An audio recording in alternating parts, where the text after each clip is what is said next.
record on this computer. Okay, so welcome everybody, and welcome Ivana. Hi This guys. this webinar is conducted as a part of weekly fasting group. We fast every week on through WhatsApp. We are in international group, and if you want to join this group, there will be a WhatsApp number of Arik, which is me, the manager of the group, the facilitator, and then it's free, of course, and then you can send me a message and I will happily add you. And today we have very important subject, which is skin and hair on the fasting lifestyle. And Ivana is going to enlighten us about that. So please, Ivana, sorry, enlighten us on this interesting subject. Okay, well, as Arik said, we're going to be talking about skin, hair and nails, and the issues that come up with these body parts, what causes these issues, and how they are connected. And obviously what we can do to improve the health and appearance of all three. You know, skin issues are becoming so much more common and prevalent in recent years, if you see. And, you know, I listen to Dr. Morse's videos where people write in and present their cases, their complaints. And case after case, people are talking about skin problems, acne, eczema, psoriasis, and so on. So we're seeing an increase in these cases, and especially in young people. And I hear a lot of people, and more specifically women, saying, oh, you know, my skin is so sensitive, or, you know, I really don't sweat. And ironically, when they say this, they kind of say this with a hint of coy pride, as if it's a good thing. You know, because unfortunately our society has brainwashed us to think that vulnerability is an attractive quality in women. And femininity is mostly considered attractive if it's small, dainty, pretty, and always smells nice, when it doesn't have any offensive bodily functions or odors. So having sensitivities and not sweating somehow now automatically implies that a woman is more sexually desirable or attractive, because being so delicate and so clean is a testament to her femininity. In my opinion, it's sort of a perverse way of fetishizing weakness and glorifying unhealthy conditions. You see, in reality, sensitive skin is simply weak skin. And skin that doesn't sweat is far from clean. In reality, it's skin that is closed and is not performing its vital functions. Because if you can't sweat, all the garbage stays inside, damaging your cells and negatively altering the function of your organs and glands. So these toxic ideas about femininity aren't just harmful to the psyche, but to the physical health as well. Now, of course, that is not to say that skin issues only affect men, or that there aren't toxic preconceptions about masculinity, because both men and women are affected by skin issue, though this is mostly on psychological level, because instead of recognizing skin problems as symptoms of a serious internal imbalance, we view them through the prism of vanity. And I myself am guilty of this. When I had serious skin issues, you know, I would be afraid to leave the house. I didn't want to be seen. So we're conditioned by our culture that we have to be perfect, look perfect, to be acceptable to the social group. And, you know, we're so obsessed with stopping perspiration, which is portrayed in commercials as something that's awful and shameful. So we douse ourselves in toxic perfumes. We use heavy metal laden antiperspirants that block our sweat glands. We also inject neurotoxins like Botox into the sweat glands and even have them surgically removed, which is insanity. And I believe the doctors who participate in this type of idiocy should lose their licenses because they're willfully and irreparably harming their patients. When you have acne, eczema, psoriasis, loose wrinkled skin, stretch marks, irregular pigmentation, when you bruise easily, when your skin is overly dry or oily, when you have dandruff or fungal infections, these are all signs of internal toxicity or acidosis. First, it's important to understand that skin is not only the body's largest organ, but largest eliminated organ. It's actually the body's third kidney. It's estimated that on average, skin expels about 2.5 pounds of toxic waste daily. 2.5 pounds. That's a lot of waste just to come out through the skin alone. The body gets rid of digestive waste through the colon, cellular waste through the kidneys, catarrh through lungs and sinuses, and then gases and whatever else it can get rid of through these specific channels I just mentioned, it will purge through the skin. So if you're having skin issues, and more specifically acne, psoriasis, eczema, rashes, and such, it's a sign that your kidneys are not doing their job. Excessive sweating is also a sign that kidneys are not filtering. But sweating at least shows that there is still sufficient thyroid function that's keeping the skin open. Understand that every single cell in your body is like a tiny machine that is constantly working. It eats for energy so that it can perform its specific functions, and it also creates metabolic waste, just like we do. And a cell is stationary, meaning that it has a fixed position within a gland or an organ. A cell cannot travel or move around the body to go scavenging for food or to empty its trash, which means that there has to be a system-wide mechanism within the body that services the needs of each cell to ensure its survival and functionality. And this is done via the body's two main systemic fluids, blood and lymph.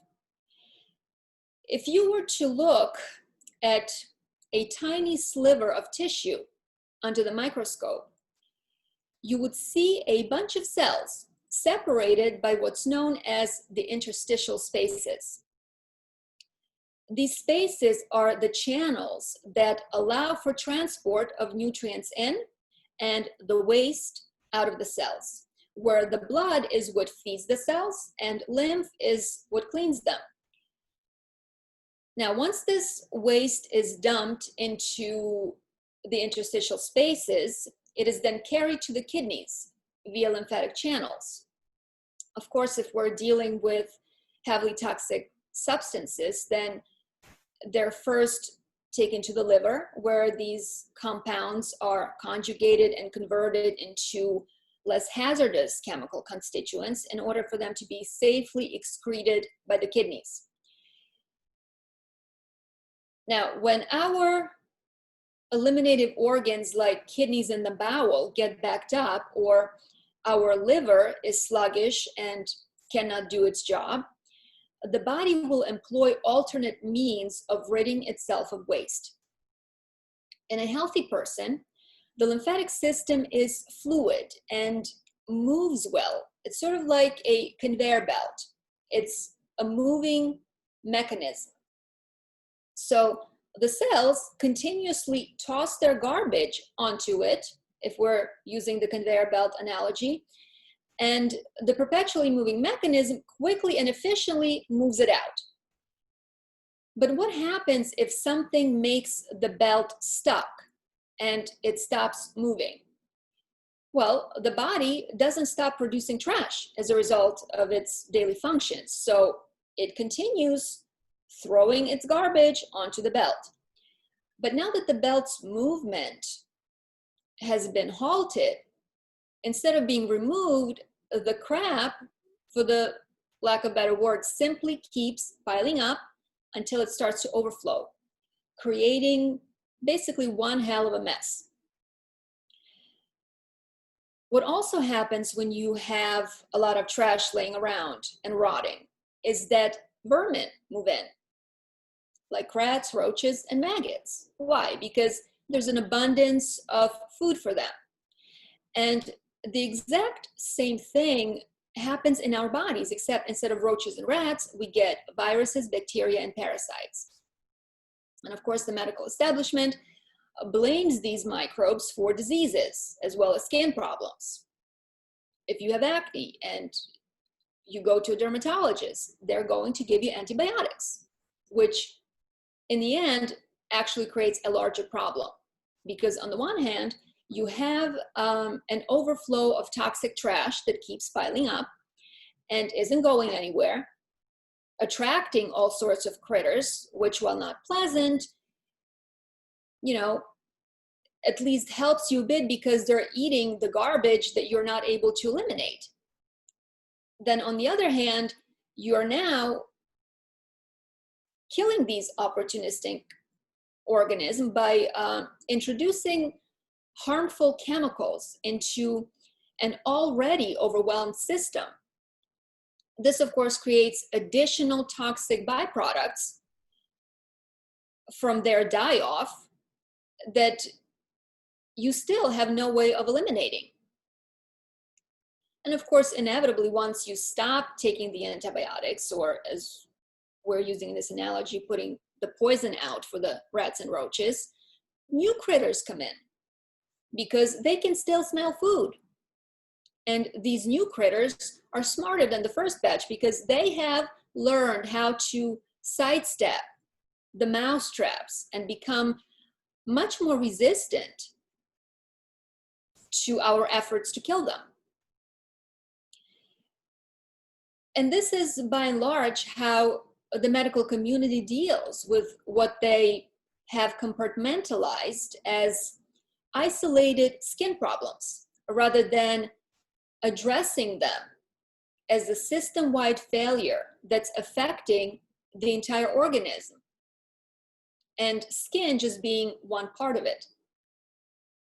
So a dermatologist will give you creams, washes, antibiotics, even killer drugs like Accutane, but never ever address the actual cause, which is chronic lymphatic stagnation. They will tell you that you need to reduce oil production and kill bacteria because that's what causes acne, which of course is a bunch of baloney. There have been studies where they examined and compared the skin of people who get acne and who don't. What they found is that both groups had the same types of bacteria and in comparable quantities, as well as similar levels of oil production. So what gives then? Well, first what I want to say is that sebum, skin oil, has a greater significance than most people, and certainly doctors, realize. So first, let's examine why the skin gets overly oily. You see, increased oil production is the body's defense against acidosis. Why? Because oil is an anti-acid. The other reason is that lymphatic system is a lipid-based system. So when stagnant lymph starts coming through the skin, it will have a fatty quality and texture to it because that's what it's made of. So what you will see as you detox the body and unload the majority of toxic waste that's been stored inside you is that your skin will stop being oily. And this is something that I personally can attest to because this happened with me. So why do some people develop acne and others don't, even though they have similar levels of sebum and bacteria? Well, it turns out that oil and bacteria only become a problem when there is an underlying inflammation present. And this is what was found in this study. So what is inflammation? Inflammation is your body's natural immune response to something that is out of balance. See, bacteria do not cause problems. Bacteria are actually the nature's janitors. They eat our waste and they break up our stagnant lymph.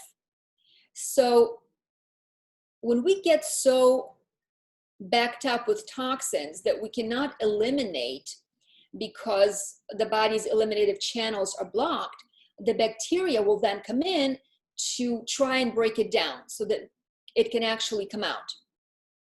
And you will see this with mucus. I had a friend who came to me and she said, I'm having problems with my pituitary. The doctor said so. And when they looked up my nose, they said I have a lot of mucus, but I don't feel it. And the doctor said it's because it's all dried up in there. It's dehydrated. So when the mucus is in that state, you're not going to be able to expel it. But when we get a cold, when, bacteria come in and they start to break that mucus up, we can't breathe because when you hydrate it, that mucus expands, right? So it feels like we're stuffy and we perceive it as a negative thing because it's unpleasant and we can't breathe. But this is actually a very positive development because now that you've hydrated this mucus enough, it can actually be expelled from the body. And this is the service that bacteria and other microorganisms do for us.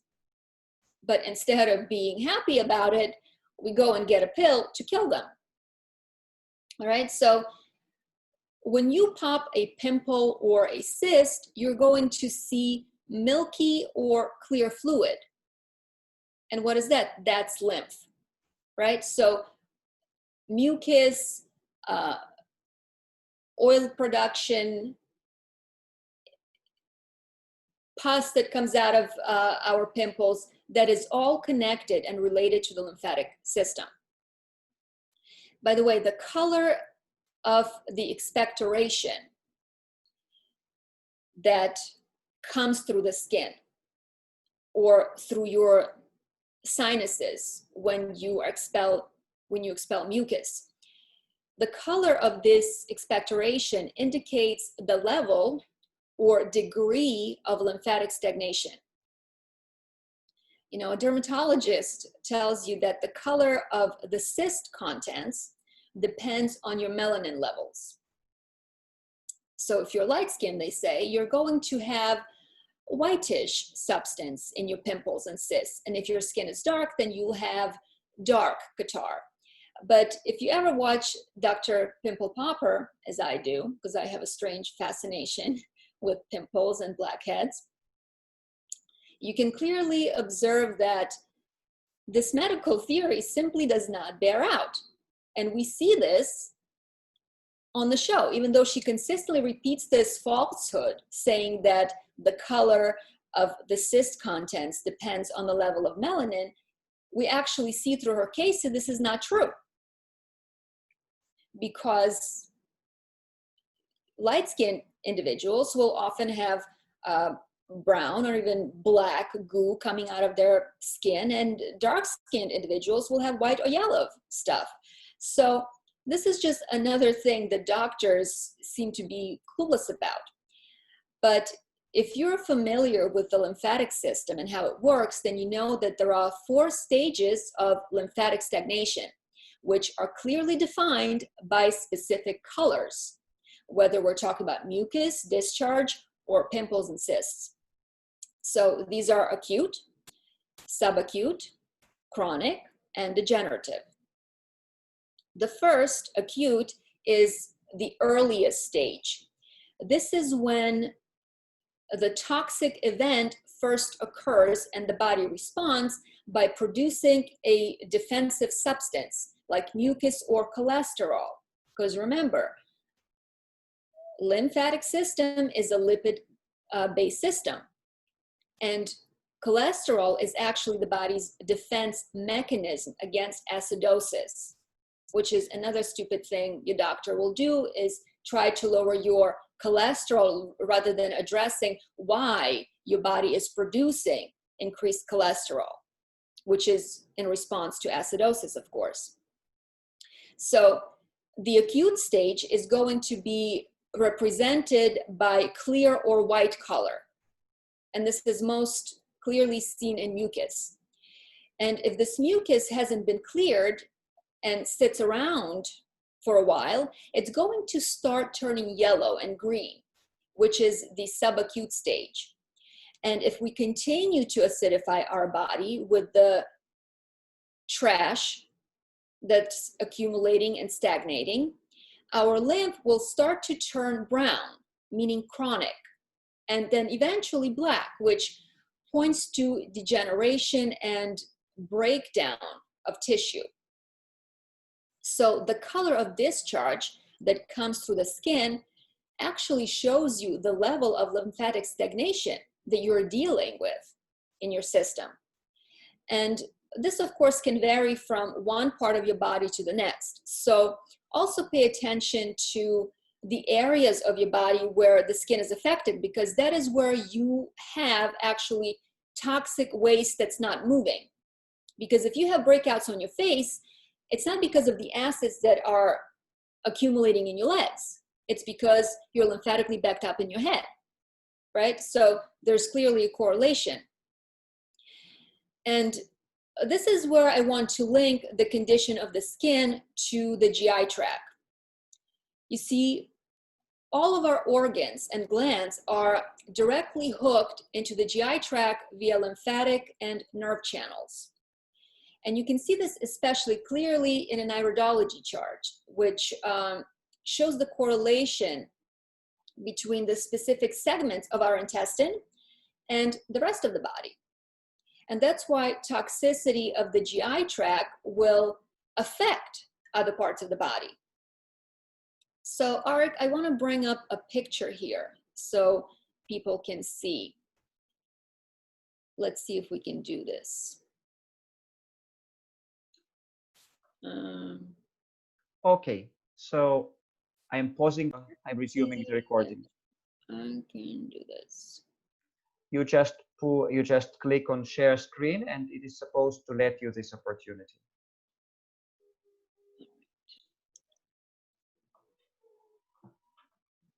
What do you see? We see Do you see a picture? of course, yeah, absolutely. Okay. Right right. iris and left iris. Perfect. And can you see my pointer moving around? Yeah. All right. So you see this ring here where we have transverse colon, we have descending colon, we have sigmoid, small intestines, and it's on both sides. So, and then you see like the spikes of the wheel here that have different organs and body parts related to them. So if you're backed up in the small intestine here, okay, it's going to affect your forehead, upper jaw, nose, lower jaw, so the face, right? You can get breakouts on the front side of your neck, your throat, where your scapula is, your back, all right? If you're backed up in your descending colon here, you can see skin conditions come up on abdomen, arm, hand, chest, the back of your neck. You see that? Mm-hmm. So you see how when our colon that is literally plugged in to every single organ and gland, and you can see them on this chart, specific parts of the colon or small intestine, when they're backed up, when they are toxic, are going to then back up through the lymphatic channels into other parts of our body,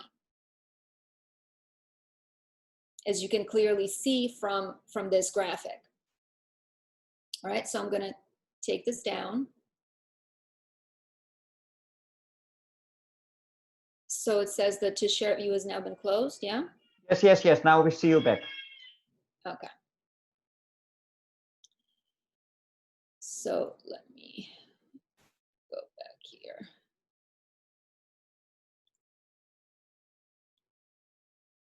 Get out of this. So also, if you have stuff in your GI tract, hold on.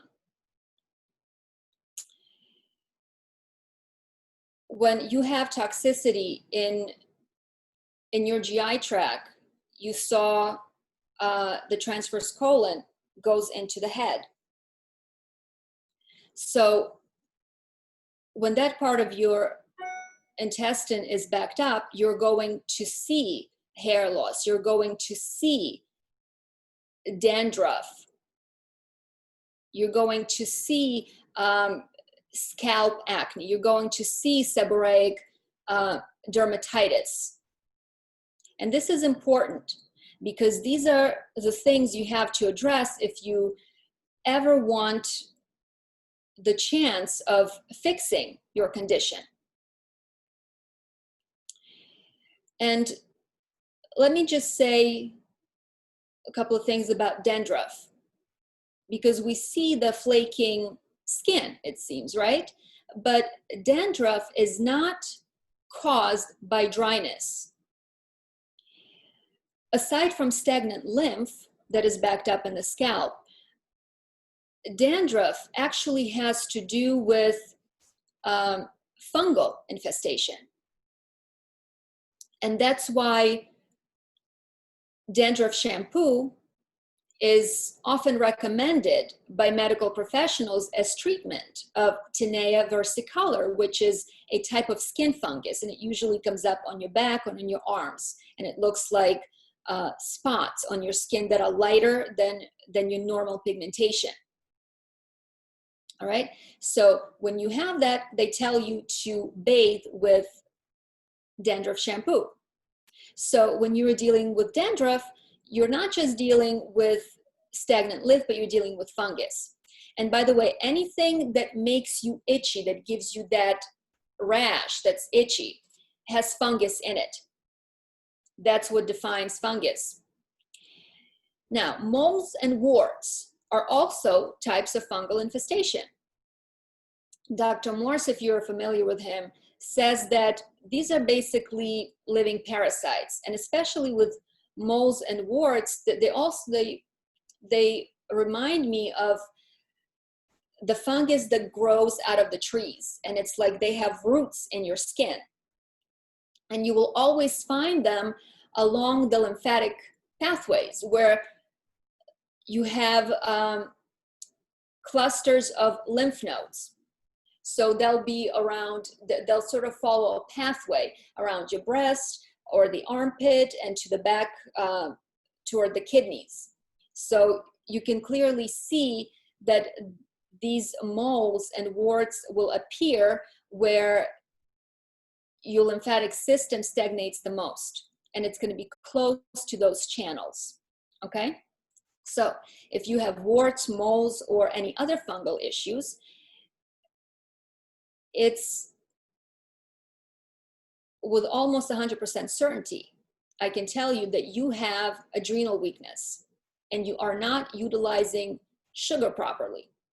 Now, adrenals are not the only glands that are involved in sugar utilization. Parathyroid has also been recently implicated in this, specifically in signaling to the pancreas via osteocalcin.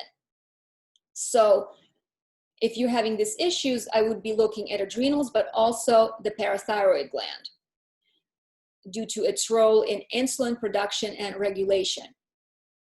And of course, this probably means that you're also consuming a little too much complex sugars, like grains, legumes, which is beans and peas and potatoes.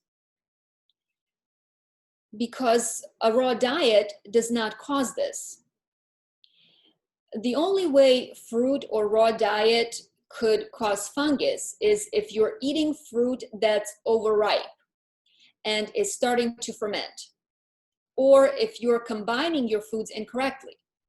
So this would be combining fruits with vegetables in the same meal or the same juice, or combining melons with other types of fruit, or even, certain fruits like bananas that are starchier should not be combined with other fruits like apples or berries and so on.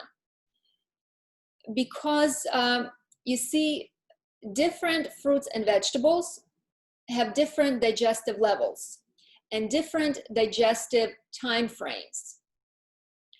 So when you combine an easily digestible food like watermelon with one that requires a much longer and more involved digestive process, even let's say a banana, what you're doing, you're slowing down or even halting the digestion of the lighter food of our watermelon, which causes it to sit around and ferment.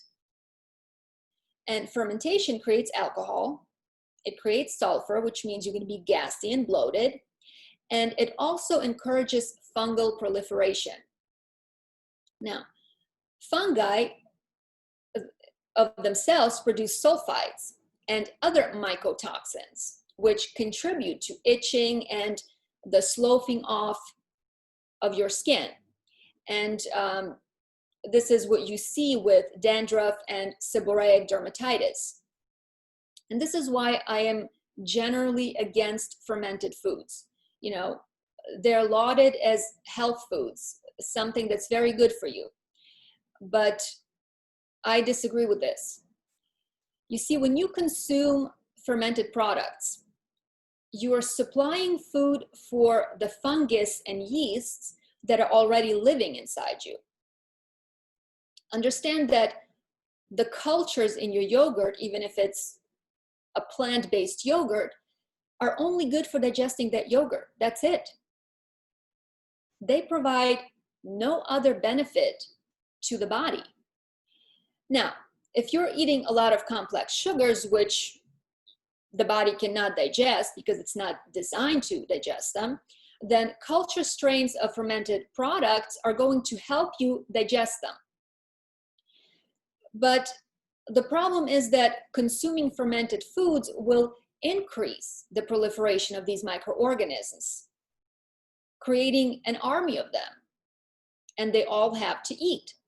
So when they get hungry, they will create a craving for complex sugars, which means that you're going to be craving bread, pasta, yogurt, and so on. So my point is that if we don't eat complex sugars or carbs, then we don't need yeast to break them down for us. So the solution isn't probiotics or fermented foods. The solution is abstaining from the foods that require the help of yeast to digest them, you see? Besides, fermented food is not living food. Essentially, it's food that's going bad or spoiling. This is what happens to milk when you leave it out on the kitchen counter unrefrigerated. You will also see this when mold starts growing on an old piece of bread. And that's fermentation. Would you eat moldy bread? I would hope not. I wouldn't. So why would you want to eat other fungal foods? Mold is associated with food spoilage and plant disease. There's absolutely nothing healthy about fermented foods. Both mold and yeast are fungi. The only difference is that yeast is a single-celled organism, and fungus is when a bunch of yeast come together and create a larger product. or organism. In other words, yeasts are nothing more than microscopic fungi. So to get rid of moles, warts, dandruff, and other fungal skin issues, you're going to have to detox and stop eating things that feed and create more fungus. Also, anything that has sulfur in it, be this sulfur drugs, be this supplements like MSM, N-acetylcysteine, even biotin, anything that has sulfur in it is going to feed fungus. Sulfur is like an aphrodisiac for fungus. So that's another thing you want to consider when you are taking supplements or medications, because these will affect your fungal load in the body. Now, aside from pimples, warts, and moles, there are also pigmentation-related disorders of the skin. Vitiligo and melasma are caused by the issues with the hypothalamus, pituitary, and the adrenal glands. So let's talk about melasma, because people have asked about this. So melasma is a type of hyperpigmentation of the skin that causes brown or dirty looking patches on the forehead, cheeks, and most commonly the upper lip, giving you the appearance of a mustache. Now, this discoloration develops slowly over time, and it is thought to be exacerbated by sun exposure, by the UV light. But melasma doesn't occur as a result of the sun. Melasma occurs as a result of an overabundance of melanocyte-stimulating hormone, which is produced by the skin, pituitary gland, and hypothalamus. Production of this hormone by the skin and the pituitary is enhanced, however, in response to sunlight. So while sun may worsen melasma, it doesn't actually cause it. This melanocyte-stimulating hormone plays a key role in producing colored pigmentation that's found in the skin, hair, and eyes. And it does this by inducing specialized skin cells called melanocytes to produce a pigment called melanin. High levels of melanocyte-stimulating hormone result in increased production of melanin, which of course causes skin to darken. What's more is that hyperpigmentation or abnormal darkening of the skin is often found in individuals who are suffering from primary adrenal insufficiency. Sometimes these people are diagnosed with the Addison's disease. You see, when adrenal glands do not produce enough cortisol, which is the stress-regulating hormone, the hypothalamus is going to stimulate the pituitary gland to release more adrenocorticotropic hormone in an attempt to stimulate the adrenal glands to produce more cortisol. But adrenocorticotropic hormone gets broken down to produce melanocyte-stimulating hormone, thus leading to hyperpigmentation of the skin. Pregnancy and birth control can elevate melanocyte-stimulating hormone levels, which will then cause hyperpigmentation of the skin. And also remember that your pituitary gland controls female hormones vis-a-vis ovaries. So any dysregulation of the pituitary function may result in hyperpigmentation due to abnormal hormonal fluctuation, even without extenuating circumstances like pregnancy or menopause. Cushing's syndrome, which is where pituitary produces excess adrenocorticotropic hormone, can also lead to hyperpigmentation. And this brings me to the so-called age or liver spots, because I believe that these belong with melasma. They're not exactly the same, but they're driven by similar processes. It was once believed that liver spots were caused by liver problems. That's why they were called that. But this theory has been since debunked and disproven. Now they know that age spots are actually caused by overactive pigment cells on skin that has had years of sun exposure. Age spots appear when melanin becomes clumped or is produced in high concentrations. So to me, it seems that melasma and age spots are related.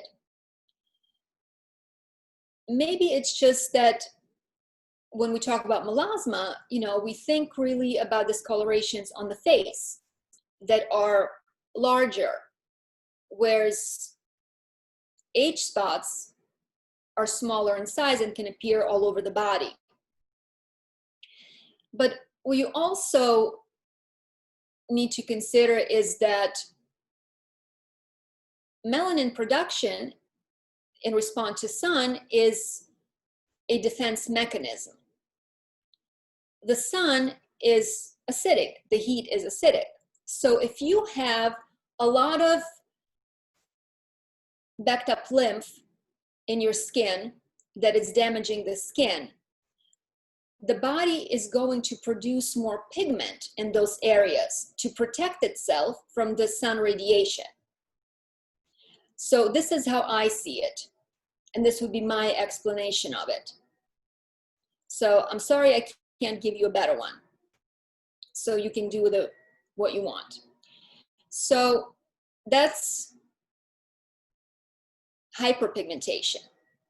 But on the other end of the spectrum, we have a deficiency in melanocyte stimulating hormone, which results in a lack of skin pigmentation, as well as a subsequent loss of natural protection from the UV rays. In secondary adrenal insufficiency, damage to the pituitary gland prevents the release of the aforementioned adrenocorticotropic hormone and melanocyte stimulating hormone. And therefore, there is a reduced pigmentation of the skin. And this is when you're going to see cases of vitiligo, the so-called Michael Jackson disease, where people are losing pigment in their skin. So obviously, to address these things, you have to work on your glands, your hypothalamus, your pituitary, and your adrenals. Cosmetic intervention is not going to give you the results that you want. Not only that, you will continue to get new spots of hyperpigmentation. So it's going to be like whack-a-mole, trying to get rid of one while a new one forms. So the idea is to address the core cause of this issue. Now, I want to touch briefly on melanoma because someone in the group has asked about it. And melanoma, of course, is skin cancer. But cancerous cells are nothing more than damaged or mutated cells. Now, how do they get that way? Remember when I talked about the 4 stages of lymphatic stagnation in the interstitial spaces around the cells? And specifically the 4th and final degenerative stage, which shows up as black color in the iris, for those of you who are familiar with iridology. We are told that sun exposure causes skin cancer, but that is not entirely true. Damaged skin cells that are being strangled by systemic acids, by their own waste products. When these cells get exposed to high levels of UV radiation, it's going to mutate these cells and turn them cancerous. So once again, it's not the sun, but the existing underlying inflammation and acidosis that are the primary causes, while the sun, which is acidic, is simply a catalyst. If your skin is healthy and your body is alkaline, you're not going to have these problems. Moreover, the commercial sunblocks are actually more likely to cause cancer than prevent it, because most of them contain toxic carcinogenic ingredients like oxybenzone. I'd say you're better off using good old zinc oxide that comes without any other additives. Though the downside of zinc oxide is that it's really thick and greasy. There are some natural oils that you can try, like neem, olive, and raspberry seed oil, that are also known to offer protection from the sun. Just beware that there's a lot of fake olive oil being sold commercially. And to get protection, you need the real thing, of course. Neem oil is good, but it's really, really smelly. So I don't know how user-friendly it is. If you don't mind smelling like peanut butter and garlic, then it might work for you. And of course, if you're going to choose oils as SPF, make sure that you only use raw and organic types. The last thing I want to discuss with regard to skin is the prematurely aging, wrinkly, loose skin with stretch marks that bruises easily. Now, all these characteristics that I not so artfully just crammed into one sentence have one underlying thing in common, and that is loss of calcium. Now, you may have all of them, you may manifest only some of them. You see, when we become overly acidic, the body will attempt to restore balance by stealing calcium from its tissues in order to bring some alkaline chemistry into itself. But that's only a part of the problem, because technically the body should be able to then replace that calcium by synthesizing more of it from the food that we eat. But when one or more of the glands that are responsible for calcium utilization, such as pituitary, thyroid, or parathyroid, are down, we're not going to be able to do that. And of course, loss of calcium is also going to weaken the nails by making them either ridged or brittle, cause them to be splitting. And calcium loss will also make the hair brittle, causing it to break and split. So know that when you have skin that's wrinkly and loose, or you bruise easily, you have stretch marks, you get scarring, you scar easily, it means that one, you're too acidic, and two, you're not utilizing your calcium properly. So these are the things you need to address. Now, I'd like to mention a few other things that can wreak havoc on skin and make it worse. First is detox. All right, you're gonna say, wait, isn't detox supposed to clear up the skin? Yes, and it will eventually. However, detox is removal of toxic waste from organs and tissues that have been accumulating in the body for a long period of time. It's kind of like cleaning out a neglected home of a hoarder. So hydrating and mobilizing this old stagnant lymph when your kidney filtration is inadequate or non-existent, which it is for many people, is going to cause skin eruptions. Because remember, I said that when kidneys are not working and the bowel is backed up, the body is going to use the path of least resistance. It's going to start to push everything through the skin. And this is another reason why I would like people to exercise caution when they're using lymphatic herbs. Because if you're stirring up more lymph than the body can eliminate, there will be a spillover that's going to have to be rerouted through the skin. And understand that whatever toxins have been stagnating subcutaneously, meaning in your skin or underneath your skin, the body is going to excrete through the skin rather than the kidneys, because that is the shortest path of least resistance. And the body will always choose the most efficient way of cleaning itself. So, don't be dismayed and disappointed at the start of your healing journey when you may see your skin actually get worse. And for a while, you may also see your skin go through phases where it can be nice and clear for a period of time, followed by new outbreaks and eruptions. And this is normal, and it's bound to happen as you keep digging deeper into the body, because we detox in layers. And of course, each new layer you reach is going to bring to the surface that old stagnant crap that's been lurking around for a while.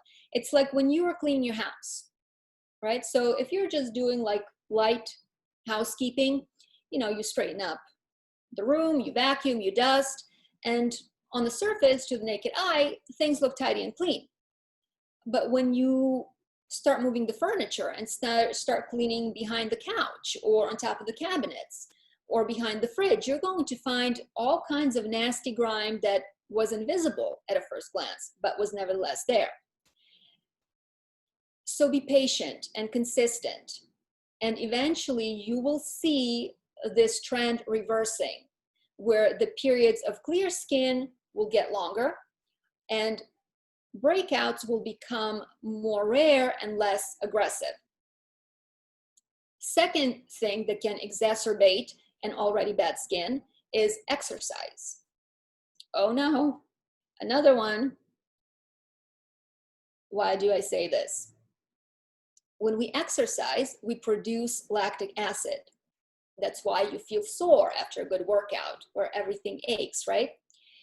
Now, if you're not filtering, this lactic acid will only add to the toxic burden of the body, which it cannot eliminate through the kidneys. And this means that the body will then try to excrete these acids through the skin, causing boils, pimples, cysts, and so on. And third factor you need to consider is stress. First and foremost, stress is an acidic event. When we get stressed out, our adrenal glands get hit and their function is impaired. So adrenals produce neurotransmitters that regulate elimination both through the kidneys and the bowels. And if the adrenals are down, so is the elimination, which means that the body will have to get rid of the waste through the skin. Once again, causing breakouts of all kinds: acne, psoriasis, herpes, and so on. And as we already discussed, when adrenals fail to produce enough cortisol, the hypothalamus will stimulate the pituitary to make adrenocorticotropic hormone, which is going to break down into melanocyte stimulating hormone that's implicated in melasma and hyperpigmentation. And that's why you're always going to see your skin get worse during stressful times. And this is due to the role of the adrenals. Now, if you have chronic skin problems, it's very likely that you will eventually end up having hair problems. Why is that? Hair is connected to skin health because hair follicles are inside the skin. Hair grows out of the skin. When we have toxic waste backing up and stagnating in tissues, It does a couple of things. One, it restricts the flow of blood and therefore oxygen and nutrients to the hair follicles, affecting the thickness and the texture of our hair. And two, it's important to understand that this waste is acidic and corrosive. And if it sits in your skin because you can't sweat due to your weak thyroid, or because you're taking drugs that suppress expectorations like Accutane, steroids, or antibiotics, then over time this acidic waste is going to break down the follicles, causing hair loss. By the way, salicylic acid, which is a very popular treatment for acne, has been directly linked to hair loss, according to Dr. Jensen.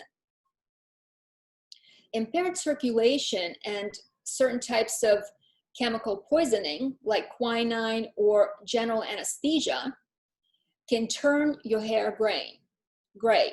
By the way, anesthesia can also cause hair loss. So if you're already dealing with stagnant lymphatic system that doesn't move or excrete waste, and then you go and have surgeries, don't be surprised if you start losing hair. It's similar to the chemo effect. When we're putting a substance in our body so acidic that it just takes the hair off. And the only way to get your hair back is to remove that which is destroying it: systemic acids and toxic chemicals. Taking remedies or applying topical elixirs is useless, because you cannot regenerate tissue in an acidic environment, period. You may get a temporary bump with some potions through shear stimulation, but it's going to be short-lived. You're not going to see lasting results. The only reason people see some improvement in hair with the topical use of oils is that lipids, as we already said, are anti-acids. This is also why some people have really oily scalp. The body is overproducing oil as a defense mechanism against acids. My hair used to get so greasy that I had to wash it every single day, or I would look dirty and really gross. Now I can go 4 days without looking like a greasy mess.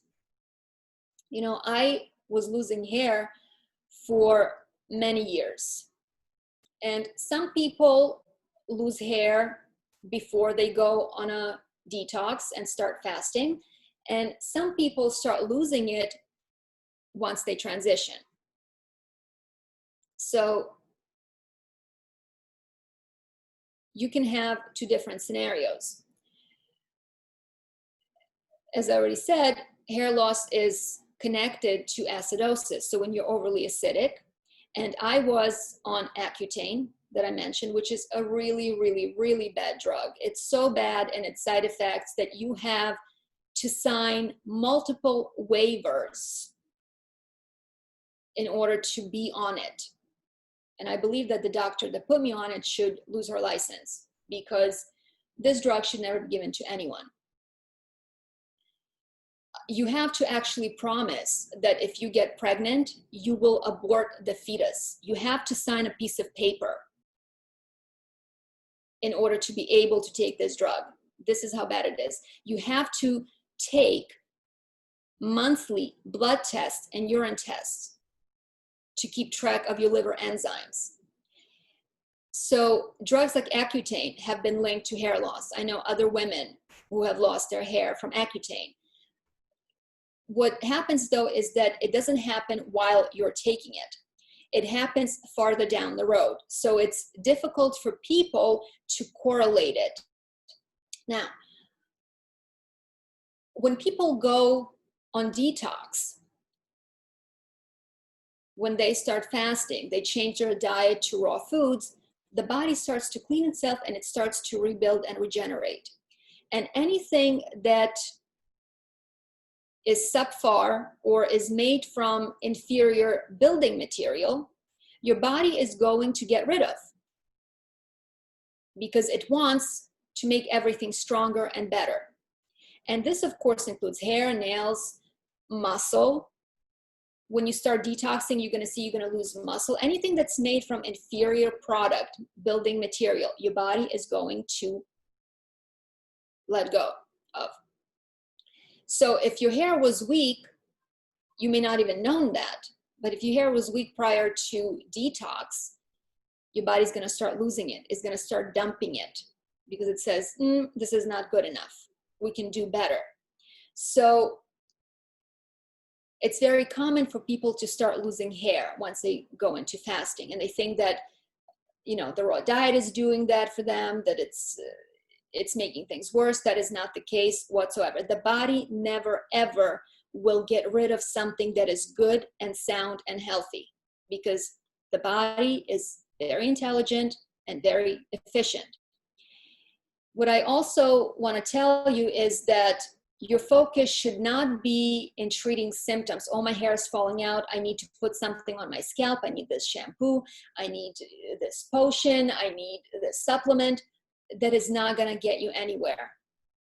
What I experienced was that I would be on some type of product and it would give me a little bump where things would stop shedding and maybe I get some hair growth. But inevitably, after a certain period of time, more hair would fall out and I would be in a worse position than I was before. So it was like swimming upstream and constantly finding yourself farther and farther down the river, despite all your efforts. I even did PRP, which is platelet-rich plasma, where they take your blood, they separate the plasma, they inject it into your scalp, which is a very painful and costly procedure, and it had minimal impact on my hair loss. I didn't start to see real results until I increased my fasting, and I really got aggressive with cleaning my GI tract. Because remember, GI tract is connected to the head. That is the lymphatic channel through which toxic waste backs up into other tissues. So your focus should be on dealing with the root causes. Now, if you want to apply oils, go ahead and do it. I think it can slow down the shedding for you because it sort of reduces the acidity of the scalp. It's not a solution, but it can sort of mitigate the loss that you're going to experience. But at the same time, whatever's going to come out is going to come out no matter what. If that hair is weak, your body's going to destroy it. It's going to shed it, whether it does it today or it does it 3 months from now. So it's up to you, you know. Also keep in mind that hair often takes the longest to get back and regenerate, because the body and its intelligence prioritizes its efforts and resources. This means that as you start rebuilding your body through raw diet and fasting, the resources your body will direct to the vitally important tissues and organs, things that actually keep you alive, like the brain, heart, lungs, kidneys, liver, etc.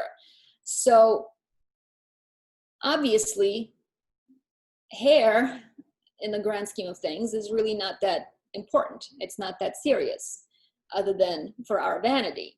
So the body will always take priority in working on more vital organs and tissues. We can all survive just fine without hair, but death will come in minutes if the heart can't pump blood. So be prepared that hair regeneration may take some time, but it does come back, I promise you. Based on what I've observed with other people taking a survey, it can take 4 to 6 years to fully restore hair, depending on the severity of your problem. I always tell people to use iridology and look at their eyes and look specifically in the head area to see if you have radius solaris or lacuna, because this will mean that it may be harder for you specifically to regenerate both the brain and the hair, because radius solaris and lacuna point to structural weaknesses, point to increased toxicity. These are genetic weaknesses. These are things that you were born with. So you're going to have to work through a lot of stuff to overcome these things. Now, a friend of mine swears by this herbal formula for hair loss, and you can either make a tea out of this, or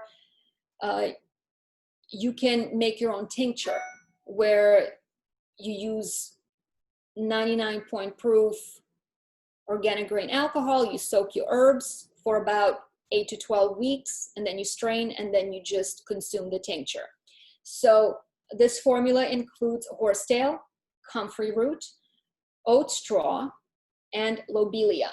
So for a pound of horsetail, you're going to take 3/4 of a pound of comfrey root, 1/2 pound of oat straw, and 1/4 pound of lobelia. I would also recommend Dr. Morse's formulas for this, and specifically upper circulation and brain and nerve.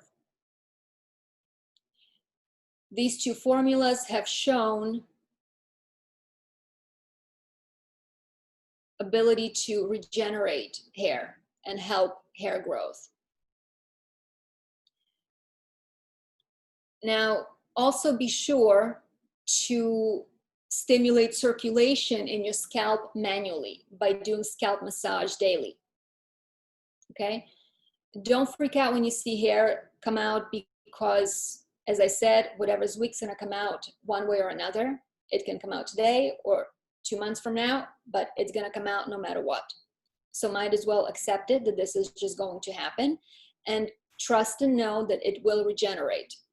Now, for me, hair regeneration didn't happen all at once, and I still didn't get my hair back. What happened for me is that about a year ago, I stopped shedding completely. I no longer have shedding where it used to come out in clumps. It was scary, and it used to do that for years and years and years. And once it stopped shedding, it started to grow back in portions or patches. So it wasn't like my hair stopped shedding and I got it all back everywhere. No, it's a gradual process. And why this is happening, because some parts of your head are draining better than others. There are some parts of your head that probably have genetic weaknesses while others don't. You're also going to see the difference between the right and the the left side of your body in terms of hair growth and regeneration, as well as hair loss. Why? Because each side is serviced by its own kidney. We have two kidneys, right and left. Right kidney only drains the right side of the body. Left kidney only drains the left side of the body. This is how body removes cellular lymphatic waste. So most people, myself included, usually have one kidney that's weaker than the other. And this is where you're going to see more problems or more severe hair loss. Okay, so be aware of that. So the only meaningful thing that's going to transform your skin, hair, and nails is cellular detoxification and deep tissue regeneration. In other words, you have to clean house through raw foods, preferably fruit, and fasting. There is no miracle potion or lotion that's going to give you clear, tight, glowing skin or thick, long hair until you eliminate the crap that's breaking these things down. I do recommend herbs because they can be a great help and accelerate the process of both cleaning and regeneration.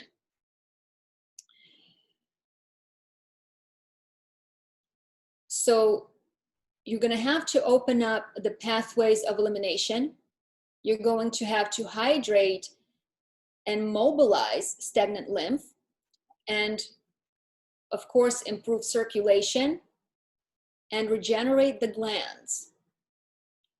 First order of business is always, always, always cleaning out the gut and getting kidney filtration. And then of course you also have to open up the skin. An extended juice fast of 90 days or more would do great things for your GI tract. Remember, you cannot drain the head until you've cleaned up the transverse colon, at least to some extent. And if you cannot drain the head, you cannot get your hair back, and you cannot regenerate your pituitary gland. Dry fasting for a minimum of 24, 36 hours is excellent for kidney filtration. It helps to open up the kidneys to help them filter. If your kidneys aren't working, you're not detoxing. Remember that. If you're having a hard time with filtration, do take herbs like Dr. Morse's kidney formulas, or make your own, or just buy a bunch of herbs like couchgrass, juniper berry, dandelion, parsley, burdock, what else? Goldenrod, nettle, gravelroot. There are so many, and some of them are really easily accessible. Now, to open up the skin, you'll need to support the thyroid with iodine-rich kelp or bladderwrack or Irish moss, whatever you prefer. Just be careful with sea vegetables that they are not contaminated with radiation or plastics and so on. And of course, you should also be taking endocrine herbs such as hishawu, schizandra, astragalus, saw palmetto, because these are going to work on all your glands. Remember that thyroid regulates body temperature, which enables us to sweat. Because if you are hypothyroid, your thyroid is sluggish, you're not going to be able to get warm enough. That's why people who have low thyroid function usually feel cold. They have cold hands and feet, right? So you have to kick up that thyroid function so that your body can actually get its temperature up to sweat. So sweating and opening up the skin is extremely important for clearing of the skin. I recommend dry brushing. Now, I also recommend going into the sauna. Either dry sauna or steam sauna is good. And what I would do, I would dry brush before going into the sauna. And if your skin really has a hard time sweating, apply essential oils to the skin. Rub them into your skin and you will find that you will sweat better and more. Okay? Now, what I would like to mention here is that I would not be using infrared saunas. Those are no good. It is isolated radiation that heats you up from inside. And we know that radiation causes cancer.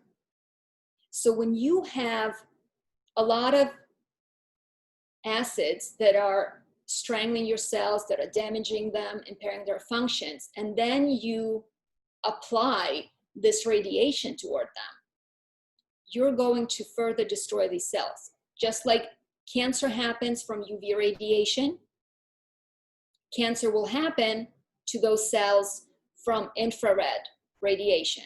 The difference between far infrared and full spectrum light is that full spectrum light that we get from sunlight that has the UVAs and UVBs will burn you from the outside. But the near infrared, that isolated radiation, is going to burn you from the inside. So I don't care what they say, how great it is, it makes you sweat. Please do not do it. You will only make things worse for yourself in the long run with the infrared light. Now, of course, you also have to take care of your pituitary and parathyroid. Pituitary affects all the other glands. It's like the manager, the boss. So sometimes the issue is not with the parathyroid or the thyroid, it's the pituitary that's the problem, because it's not signaling correctly. It's not managing these glands properly. You can look at your eyes if you understand iridology to see which glands are affected, what stage of lymphatic stagnation they're in, and then act appropriately. Have to support your adrenal glands for stress management. As we said, stress is going to affect your skin. If your adrenal glands are weak, they're not going to be able to handle stress. They can't produce cortisol. It's going to also impact the hyperpigmentation issues that you have. So it's extremely important that you support all your glands. Now, if you have any questions, you can, I don't know if you write them or you just ask them directly. Okay, Ivana, first of all, it was fantastic. Thank you very much. It was very informative. I wanted to ask about graying hair. Could you elaborate on that? Say that again? About graying hair. Yes. So graying hair has two culprits. One is lack of circulation, lack of oxygen, lack of nutrition, and two, chemical poisoning. And you will see this with people who go gray prematurely. If people go gray prematurely, like my father went gray, he was in his early 30s. This is usually chemical toxicity that is passed down genetically, because we inherit our lymphatic system from the mother. We literally take on her blood and her lymph because we're hooked in directly into her fluids while we are inside the womb, right? So quinine is known to cause gray hair. Also anesthesia. People who have weakness in their head, and by the way, I have a lot of radius solaris into my head area. So you see that you have a predisposition. That's why when some people can get cancer, can get tumors, but never lose their hair because they're not weak in that area. You understand? So you will see problems where you have inherent weaknesses because those are the areas that don't really circulate well nutrition and also don't remove toxins well. So those are the weakest links. Those are the things that are going to break down first. So people who have gray hair will probably also have a lot of lacuna or radius solaris going into their head area. I'm gonna pull up a picture here. So I wanna show you what that looks like, what I'm talking about. Ivana, I just wanted to ask you to clarify those terms, lacuna and the second one that you mentioned. I'm gonna show you. This is why I wanna take a picture so that you understand, because me saying it is not going to help anyone if you don't know what I'm talking about. So I'm gonna attempt to share screen again. Let's see. Okay.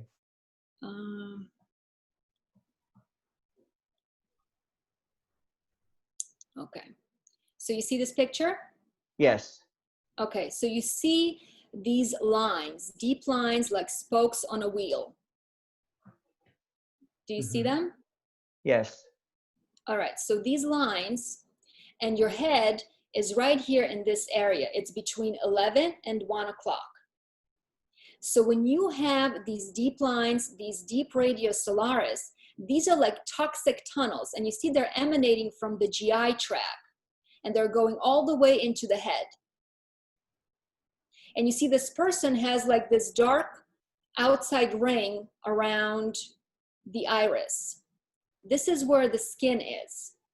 So when you see this kind of a dark ring that's darker in color and consistency around the iris, this tells you that you have lymphatic stagnation of the skin. And when you have, and you see this is going to be here between 11 and 1 o'clock at the top here, the edge of iris, this is your scalp. This is where your scalp skin is. And you have all of these toxic tunnels cutting right through to it. And these toxic tunnels are emanating from the GI tract, specifically with the transverse colon, which is right here where I'm showing. So when you have these radiosolaris, you already know you have genetic weaknesses. You're already predisposed to things like MS, Lou Gehrig's, Parkinson's. You have predispositions to all kinds of neurological issues. You also have skin that is down. So it's going to be harder for this person to regenerate. It's going to take longer than someone who doesn't have these. Now I'm going to close this and I'm going to bring another picture up that's going to show lacuna. Okay? Mm-hmm. So let's see. I'm going to take this off.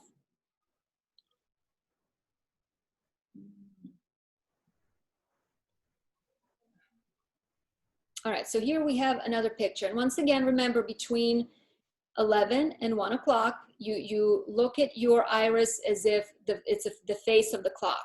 So now, watch the arrow. You see these petal-like shapes. Mm-hmm. These are called lacuna. So lacuna is where the fibers of the eye are so weak they're starting to separate. They're starting to create holes in the texture of the eye. And this is representative of weaknesses. And of course, you also see that all of these lacuna are emanating also from the GI tract, which is this area around the pupil, this sort of wavy outline. So anytime you see these types of openings, these are genetic inherent weaknesses. And you, of course, if you compare them with a chart, you will be able to relate them to specific tissues, glands, and organs. Is this clear enough for you guys? You understand? Mm-hmm. Yes. Okay. So, and once again, this person too has a little bit of a skin ring. You see how there's this darkened circular ring around that's darker than the rest of the eye? This is where your skin is. When you see that, you know that you're going to have skin that's backed up. And this right here is the thyroid and parathyroid. Do you see where I'm pointing? Mm-hmm. Yes. Look at this big lacuna, big weakness in those two glands. Another big weakness here is pituitary gland up top in the head. So this person has both the pituitary and the thyroid and parathyroid down. So have to address all three. Mm-hmm. So now you have problems with the skin. And usually when you see problems with the skin, you're going to have problems with thyroid, parathyroid. They just go hand in hand. All right? What is the first, can I ask this? The second condition is lacuna, and the first one is lacuna. So they just have a different appearance. A radius solaris is a line, okay? It's like that spoke on a wheel. A lacuna is an opening, and it usually is basically a widening of the fibers, where there normally should be tightly knit together like this. But when the integrity of the tissue is compromised, they start to come apart under pressure, right? And that also, when you have a lot of lacunas, you're going to know that you have connective tissue weakness in your body. And of course, that's connected to your parathyroid gland. And again, can you repeat the name of can you hear me? Of what? The name of the first condition, the first picture you showed us? So the first picture showcased radius solaris. And these are not conditions, these are just markings on the iris that mean inherent toxicity. And both conditions are really related to the bowels, but radius solaris are really like toxic tunnels through which toxins flow and back up from the gut into other areas. Ivanna, so I think we got to this subject from the subject of graying hair. So just to Yes. finish the subject of graying hair, so what will be the best answer to regenerate graying hair? You have to detox. You have to detox the chemicals, the substances that caused it to begin with. That's one. You have to increase circulation to the head. You know, I didn't just lose my hair, I also lost my eyebrows. And when my eyebrows came back, the hairs didn't have pigment in them. So I had the hairs, but they were pigment free. So this was another clue for me that my hair loss was caused by chemical intoxication from drugs like Accutane, from having had surgery and anesthesia that compounded the weaknesses that I already was predisposed to. And also having genetic lineage, like I said, my father who went gray at 30, you can expect it. Now, I don't have any gray hair on my head, but my eyebrows came back, grew back, and they grew back with pigment-free hair. And now I have to tint them because only some of them changed their hair, reverse to their color. Now, once you detox, your hair color will change, but it can take a long time because head in generally takes the longest. You have to remember, kidneys are what excretes waste. So whatever is the farthest from the kidneys is going to take the longest. That's just how it works, right? So the head is usually the last and hardest to regenerate. And also because, as I said, the body's going to prioritize. It's going to prioritize brain over your hair. Right. That's just a fact. And thank God, because who wants to be demented with a great head of hair? I mean, maybe some people do, not me. Can I ask a question?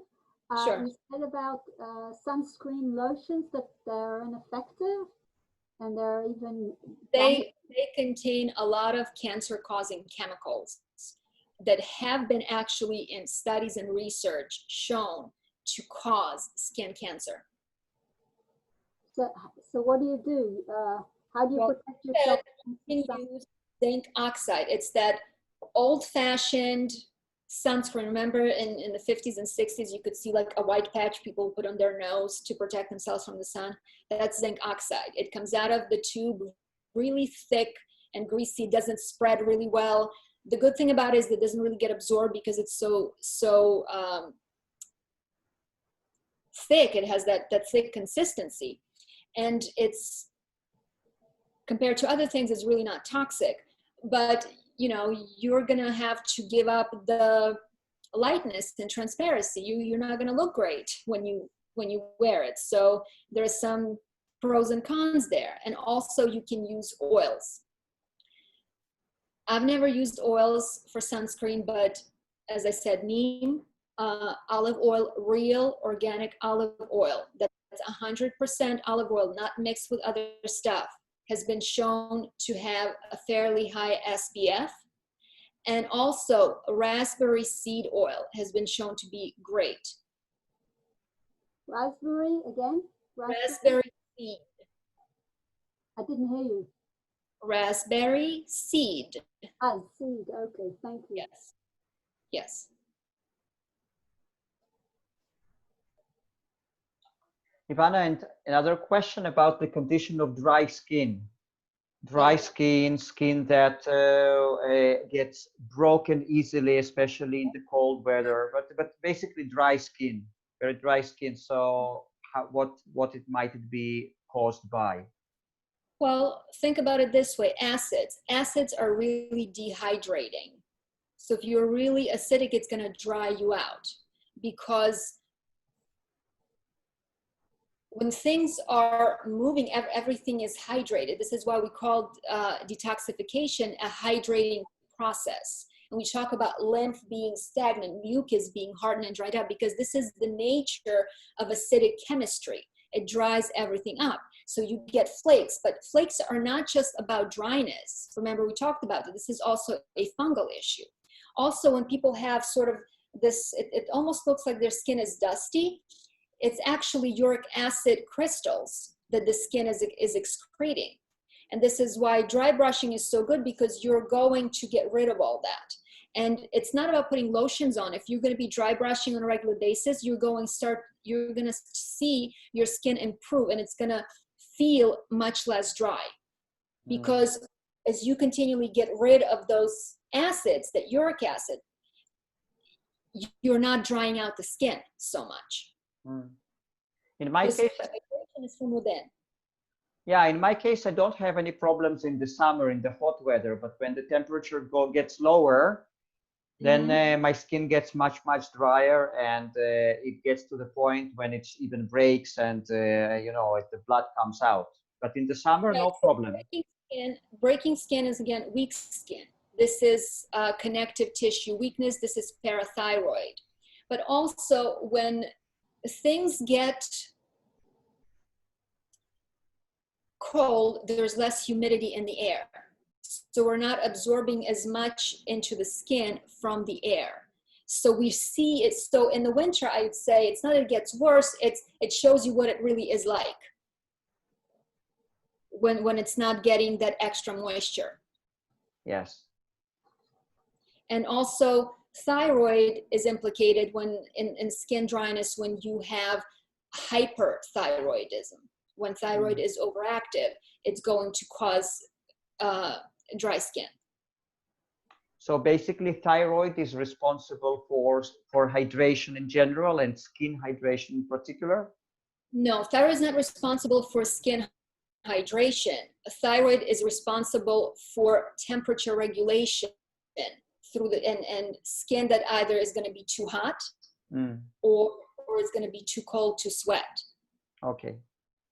And also consider fungus, because the flaking of the skin is also a fungal issue. That's why people with seborrheic dermatitis are going to start, they get that scaly skin, and we get the dandruff. But then I think if it were fungus, then I would experience it all year round, not just in a particular seasons. But if I experience it just in the winter, let's say, then probably it's not fungus. I wouldn't say that. Yeah, because everybody has fungus. It doesn't matter. Okay. Fungus is not dependent on the weather or temperature. And when you start to eliminate fungus, it's very unpleasant because it's going to be really itchy. And it comes out in sort of in spurts, and I will get these raised rashes, and especially on my face and my neck, that are just so itchy, and then they subside. So you're going to see these things come through the skin. Everybody has fungus. We can't live without it. If you were ever eating black sugars, you could not survive without having fungus. And you can never, ever get rid of it completely. But there are also different types of fungus. Right. So, you know, we want to arrive at a healthy balance. And this is why people will get fungal infections of their nails. And they keep putting ointments like Clamicil and antifungals, and the stuff keeps coming back. Why? Because it's all through you. It's systemic. It's in your lymph. And lymph is around every single cell. And that's why it's going to be in the skin. It's going to be everywhere where you have cells, where you have lymph, because it's one system. It's not like, you know, you can only get it here or there. No, because the same fluid goes into every cell just the same as blood does. So you're going to have systemic fungal loads. Okay. Okay, friends. Does anyone else? Can I ask one last question? Before we started all the talk, you talked about diet. I mean, everything stems from toxins, and that's why we're all, in order to heal, we need to detox. So what do you recommend? Just fruit, raw fruits and vegetables? Yes. Not to have all diet is about removing obstructions, because it's not the food that does the work of detoxification and cleansing, even though some foods are better at it. It's that when we reduce the burden of digestion, we are opening up the energy for the body and space to now actually do its work, the work that it's programmed to do naturally. And fruit and raw foods are the least obstructive foods, and fruit specifically, because it also is highly electrical and it's excellent for the glands. Whereas vegetables are more for building. Vegetables are more dense than fruit. So vegetables will not detox you as well as fruit just because they take more energy to digest and process, you see? So it's about eliminating. This is why fasting is so vital and so effective, because when we remove food and we remove water, the body is now free to do its work. Otherwise, it's always like it has one hand tied behind its back, because it has to do this and attend to that and remove this and digest and utilize, and it doesn't have enough time to actually tend to its own needs. So the diet is important, because the less obstructive the diet, the more vital and living the diet that we consume, and the less we consume in terms of quantity and calories, actually, the better the opportunity is for the body to then heal itself. But we have to eat. I mean, in order to live. I'm not saying you don't have to eat, but that's why I'm saying choose the food that is the least obstructive and that is not going to be cooked food. And at some point you're going to have, if you want a real deep healing, you're going to have to let go of the vegetables, at least for a while, because you need to sort of take it down a notch in terms of the digestive burden. Because as I said, vegetables are harder to process, even raw vegetables. Even they're great for the body, they're great builders for the muscle, there's still too much work involved in processing them. So if you want to get to a deeper level of healing and cleaning the body, you're going to have to go to the fruit or the juice. And you can do this in segments. You don't have to be like Arik, a full liquidarian, right? You can just do a juice fast for 100 days and then you go back to eating, you see? But in that 100 days, when you had minimal digestive processes, the body's going to get a lot done. Or like what I do when I do extended long dry fasts, where you can get a lot done in that space, and then you can go back to eating more normally when you're eating your fruits and vegetables. But to get to really deep levels of cleaning, you can't do it with vegetable. You certainly cannot do it with cooked food. You're not going to do it with grains. You're not going to do it with rice. I don't care that it's vegan. You simply are not going to be able to do it. But then, how can you, I mean, you have to live on something like rice. You can't eat it uncooked. So. Sure you can. This is a belief system. This is brainwashing. This isn't a fact. We talked about this earlier. The body does not need very much. The body's caloric needs have been greatly overrepresented.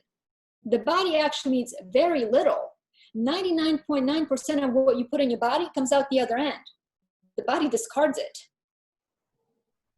And John Rose proved it, because John Rose was a crazy old man, but God bless him. What he did, when he would weigh everything before it went in and weigh it after it went out. And he tracked all his body, he tracked all of his bowel movements now for decades. So the body actually uses very, very, very little, minute amounts. The reason we eat so much is because we're not absorbing and utilizing things that we eat, because we're so clogged up. It's not that we need a lot. It's just that we eat so much because we can't get any use out of it, because the body is so bogged down that it cannot process food. It cannot digest it. It cannot absorb it. It cannot utilize it. So it's not about how much you put in, how much use you're getting out of what you're putting in. So how much do you really have to eat? I mean, just live on juice fruit, juices of fruit, or? Look at Arik. He's looking pretty alive and well. He's been on nothing but juices and liquids for 9 months, right, Arik? Mm-hmm. Right. Look at Ray Maor. He's a liquidarian. He doesn't eat. And people are healthy, and you look at people who eat cooked food, meat and stuff, like they have these horrible under-eye bags and circles, and look at Arik. He looks like he's 12. It's not affecting his health. If anything, it makes you feel more vitality. It makes you feel younger, less encumbered, gives you more energy. Right. You know, when I was really sick, before I understood the benefits of fasting, I always felt better when I didn't eat. My symptoms would always get worse once I started eating during the day, right? When I woke up, I'd be feeling good, I'd be normal, I could go and do stuff. Once I had my first meal, however small it was, that's it, I was done. I had no more energy. You know what else happens when you sort of set your body to a much lighter diet? When I was doing all fruit and juices, and then I went and I had myself a big salad, and you could really see the difference in digestion and the energy it takes. I passed out nearly in my salad bowl. Why? Because it was so dense and it took so much energy that I had no energy left to stay awake. I literally fell asleep in my salad bowl. I was like, I cannot believe this. I cannot keep my eyes open.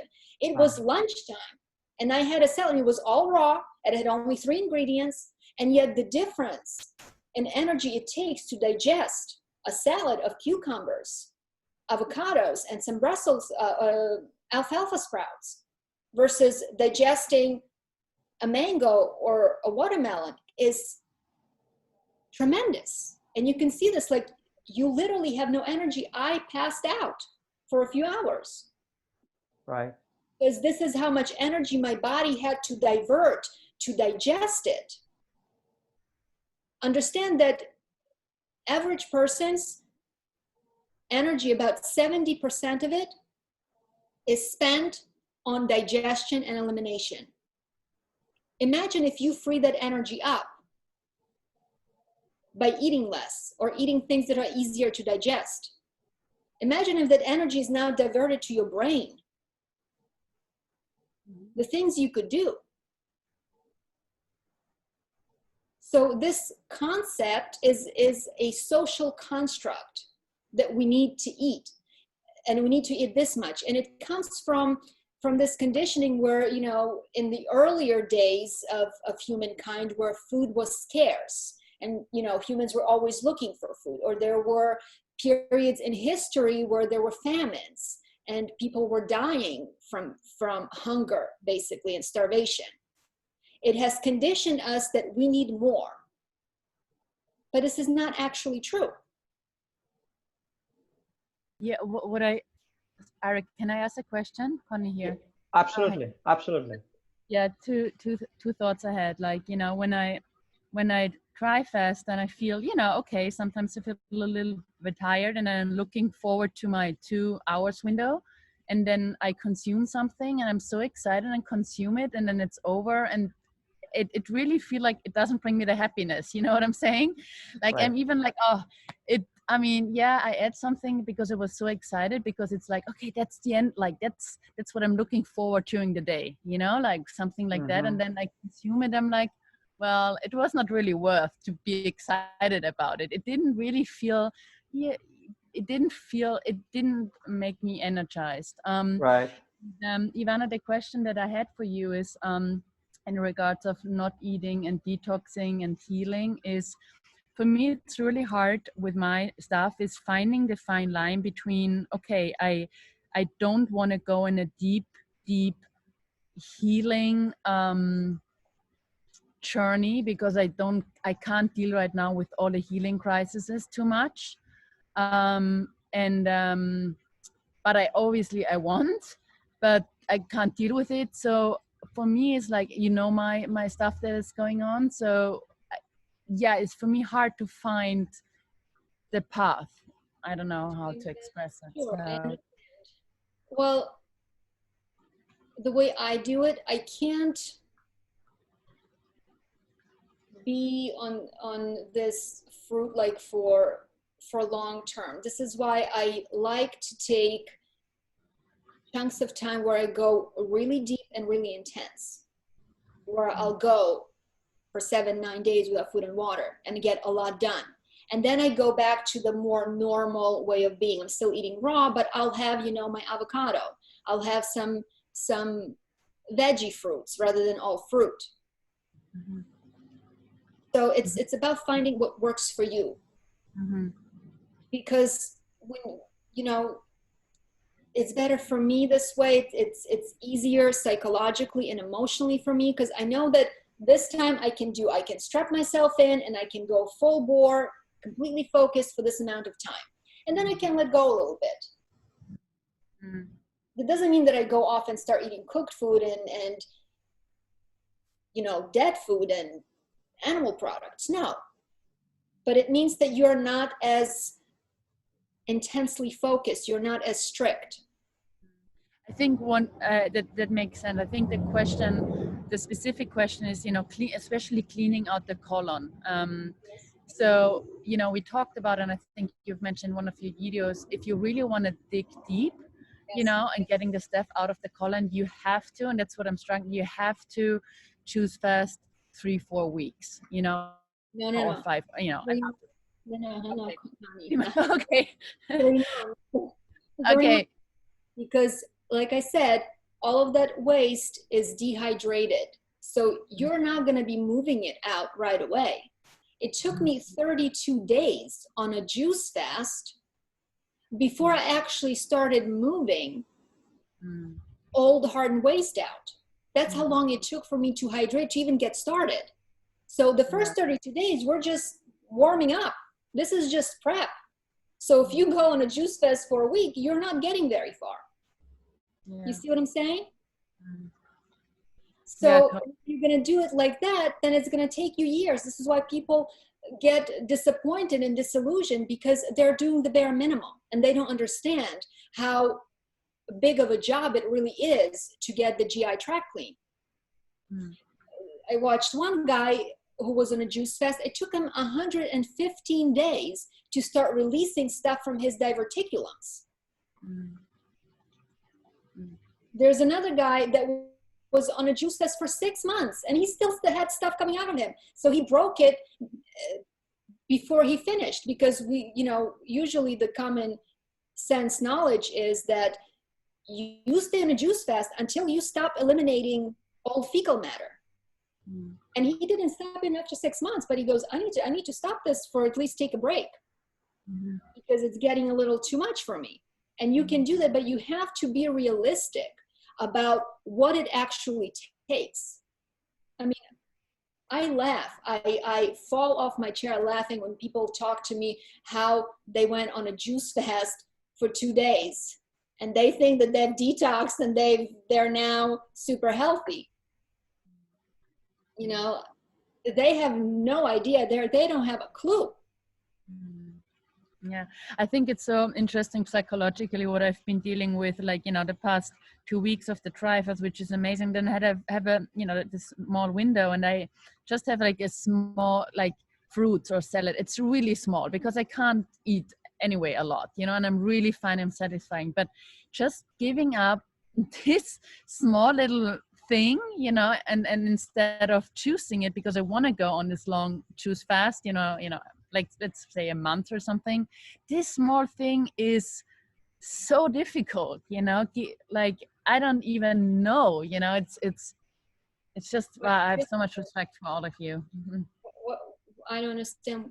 Why is it difficult? Yeah. What is difficult? Can you explain that? I think, you know, like this chewing is, yeah, it's comfort, or I don't know, it's just yeah, I don't. Conditioning. Do you see that as emotional attachment? Yeah.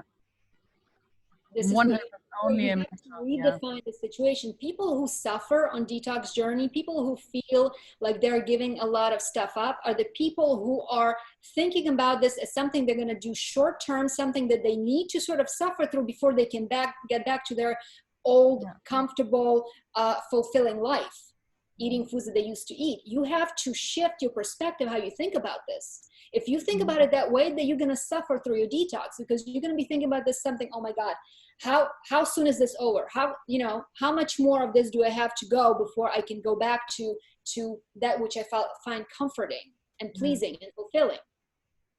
So this is where the problem is. If you close the door to that life where you said, this is a different lifestyle, I am different now. This is about raising my vibration. This is about becoming a different person, it's just about becoming a human 2.0, 5-dimensional matrix energy body human. You know, when I was on my 9-day dry fast, and when I had some sort of difficulty, I've been working with these energetic accelerators that are for 5D reconfiguration of the body. And I would just tell myself, I would catch myself and I tell myself, wait, I am a 5D human. I don't need food. A 5D body does not need food or water. And you know what? Just psychologically shifting that would take away my cravings and my thirst right away, because most of it is habitual. Most of it is something that's been conditioned into us, that we're supposed to be hungry, we're supposed to eat, we're supposed to want to eat or drink. Ivanna, So but just for people who are watching who might be not familiar with this term 5D body, could you just explain it in few words? all right, so our plane of reality is defined by certain frequencies, right? So they're arbitrarily sort of delineated into 3-dimensional frequency, where things are more dense, they're slower, they're heavier, versus things that become lighter vibrationally once we move up the ladder of this vibrational frequency. So when we go from 3D to 5D, which is the next step, our body becomes lighter. I like to bring this example where a channeled being, Bashar, said that if a modern day human was teleported 300 years back in time, to people in that timeline, modern humans would appear as light beings. Why? Because there's a vibrational difference between these time periods, where the physical body actually underwent such a transformation that 300 years later, it's actually much less dense. So if we were to compare side by side the two bodies, one would be really dense and maybe we would see it as sort of deformed or really not well proportioned and crude, versus to the modern, compared to the modern human, who is better developed, lighter, thinner, taller, and so on, right? So this is the difference. And the vibrational frequency that we occupy is, of course, you're going to manifest a specific type of vehicle that's appropriate for that frequency. The higher the frequency, the less dense the body that you're going to use to manifest through that frequency. So my goal is to transition to the 5D frequency, which is where we have heightened psychic abilities, we have greater brain capacity, we're lighter, we're more connected to source, to spirit, we're less physical, we're less animalistic, we're more expanded mentally, there's more empathy. So of course that type of spiritual mindset and the type of vibrational frequency is going to require a different type of body. So this is a natural progression. So I would tell myself, I am a 5D human, which means I no longer need food or water. And the more we evolve on, up this vibrational scale, we get to the point where the body no longer needs to eat or drink. Mm-hmm. The body consumes energy directly from the universe, because we no longer have the body that's as dense, right? Because now it's porous energetically. It doesn't need to consume second and third hand energy. Right. That's produced by a plant or an animal or something else. That's right. Okay, friends, I think we are going to finish for today. Unless Arik, I think there's a comment here. Let's see. We're supposed to read this, or does somebody wants to have a private response? I am not sure. No. It's just someone who was tired who left the webinar in the middle. It's fine. Okay. Yeah. Okay, Ivanna. So thank you so much for this amazing and informative webinar. I especially liked the combination of theory and practical examples, lots of tips, what we can do according to those theories. So it's just amazing. And hopefully we'll meet in our future webinars. And you viewers, if you are still not in the fasting group, and if this idea appeals to you to fast once a week between 24 and 36 hours, you are welcome to join. You are welcome to send your name to the WhatsApp number below this video, and I will happily add you there. So thank you very, very much. Thank you, Ivanna. It was Thank you, Arik. fascinating. Thank you very much. Thank you, friends. Happy fasting. Bye-bye. Bye. Thank you.